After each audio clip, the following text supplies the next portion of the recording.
Morning. Well, students in one Ozark school district won't be in class today, but that's not because of bad roads. Why Reed Spring students will be doing online learning, and why Kansas City Chiefs fans might find it hard to get their hands on shirts and other items that say three-peat if the team wins the Super Bowl again this year. Now we have an on your side alert. Police in Branson are warning you of a phone scam that says you have missed a court date.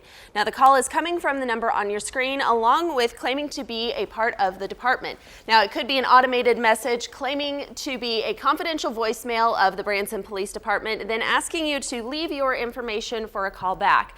This is not a Branson PD phone number. Murder charges have been dropped against a man for a deadly shooting in Springfield. The Greene County prosecutor says that he dismissed the second-degree murder charge against Thomas Haynes because the state found issues that require additional investigation. The prosecutor says that the charges can be refiled if appropriate. In February of 2021, police heard gunshots downtown and found Robert Muffett on the ground with several gunshot wounds. He died at a hospital. Witnesses told detectives Haynes and Muffett had an argument before shots rang out. Meanwhile, a man from New York is facing federal charges after being arrested by the Marshfield Police Department. David Hill is accused of using fake IDs to withdraw money from banks in several states, including a bank in Marshfield and one in Webb City. Investigators discovered that he got away with more than $500,000. Hill has been indicted for conspiracy, bank fraud, attempted bank fraud, and aggravated identity theft. A federal grand jury indicted a St. Louis area woman for arson in Puerto Rico. Prosecutors say Danielle Bertozzi from St. Peter's set fire to a commercial building while vacationing in early January. They say viral videos, which you're seeing now on your screen, prove it. Federal agents served a warrant last week at her home but made no arrests. Now for an update on a water main break that forced school cancellations in Reed Spring. The school district says that after the leak was found and repaired, water pressure has been restored. District leaders say that classes will resume today, and they say that the primary school, elementary school, and intermediate school are under a boil order, but they will have bottled water available. Now, Israel Prime Minister Benjamin Netanyahu's office is accusing Hamas of breaking parts of the ceasefire agreement and creating a last-minute crisis. Now, this comes after Israel and Hamas agreed to a deal on Wednesday after more than 15 months of war and months of negotiating.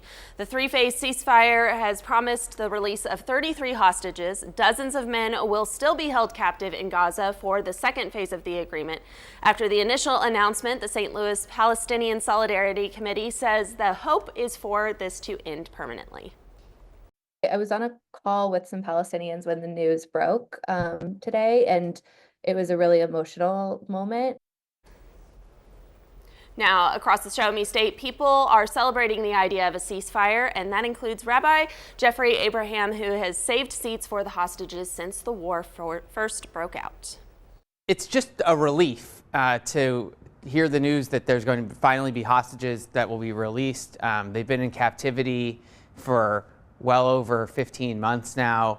It's incredible, you know, when you're past 400 days, it's really amazing to think that they're finally going to be released. A senior Hamas official released a statement saying that Hamas is committed to the ceasefire agreement. All right, well, back here in the Ozarks, a new performing arts center will soon take shape at Missouri State University. The Board of Governors is approving $35 million to build the Judith Reynolds Complex. The money will pay to tear down the art annex and replace it with a new building, and then it will also be used to renovate part of Craig Hall next door. Work is scheduled to wrap up at the end of summer 2026. And the MSU football team will kick off its first season in Conference USA on a brand new field. The Board of Governors also approved $1.8 million to replace the synthetic playing surface at Plaster Stadium. The work starts this summer and will be ready for the Bears' first home game against SMU on September 13th. The bid for the project went to Geosurfaces, and their clients include the New England Patriots and the Universities of Arkansas, Georgia, and Texas A&M. All right, the wheels on the bus are turning thanks to electric power. Now, the El Dorado Springs School District has 13 new electric school buses. A $5 million grant from the EPA also is to thank for that. The buses will reduce air pollution from diesel engines, and the EPA awarded the money in 2022. Cassville, Fairplay, Morgan County, and Wynota also received money to buy electric buses. The Federal Health Resources and Services Administration is awarding Jordan Valley Community Center $1 million to expand healthcare services in Springfield. It'll be used over the next 2 years and expand hours at 2 facilities. One is the Pediatric Express Care site at Grand and Kansas, and the Substance Abuse Disorder Clinic at Benton and Chestnut. The Pediatric Center will now be open from 7:30 a.m. to 6:30 p.m. on weekdays, with the Substance Abuse Center seeing clients from 7 a.m. to 7 p.m. The evening hours will help people who lack sick leave or who struggle with transportation and childcare. A range of reactions after the first day of confirmation hearings for the President-elect Donald Trump's pick for Secretary of Defense. Lawmakers questioned Pete Hegseth around 4 hours in the Senate Armed Services Committee.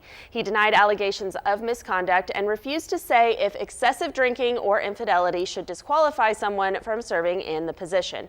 Republicans, including Senator Eric Schmidt, maintained their support, while Democrats questioned his overall qualifications to lead the Pentagon.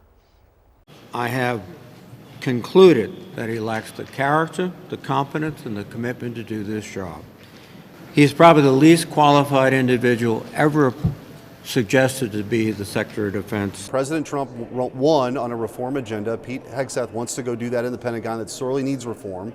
I think he answered those questions today, and like I said, I think he's going to win the committee vote and have the votes on the floor. Republican Senator Joni Ernst has expressed her support for Hegseth, and reportedly her support will greatly boost the likelihood that he's confirmed in the Republican-led Senate. All eyes are on the Kansas City Chiefs as the team starts its journey to another Super Bowl. Now, if they make it to the final stop, then will the city get another parade and rally? Only 3 games stand in the way of a three-peat for the team, but after last year's deadly rally shooting, questions remain about safety and what is possible for this year's celebration and what it might look like. However, fans were looking ahead and saying that they want the Chiefs to be celebrated if they bring home another Lombardi trophy. We need a parade, we need a rally, we need to come together, show that we're not afraid of what happened in the past and that we're moving forward. That's what the Chiefs are all about, that's what Kansas City's all about. We're resilient. You ought to have a big fence around it or something and maybe scan for weapons or something, make it a little safer for people. Seems like that'd be a good idea because when it's open, people can just come and do as they please. No location is official, but Mayor Quinton Lucas says downtown Kansas City is an important place to bring everyone together.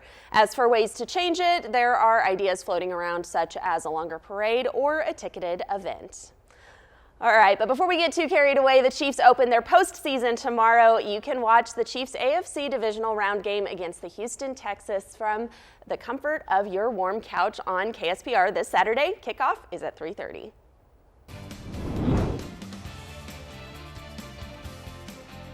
All right, it's a beautiful start to the day. We are looking at Ozark. You can see 65. Everything's moving very smoothly, so if you're going to be heading down 65 today, you can tell things are going really well. You're not going to have any problems on your commute. We'll have more news and weather with you when we come back.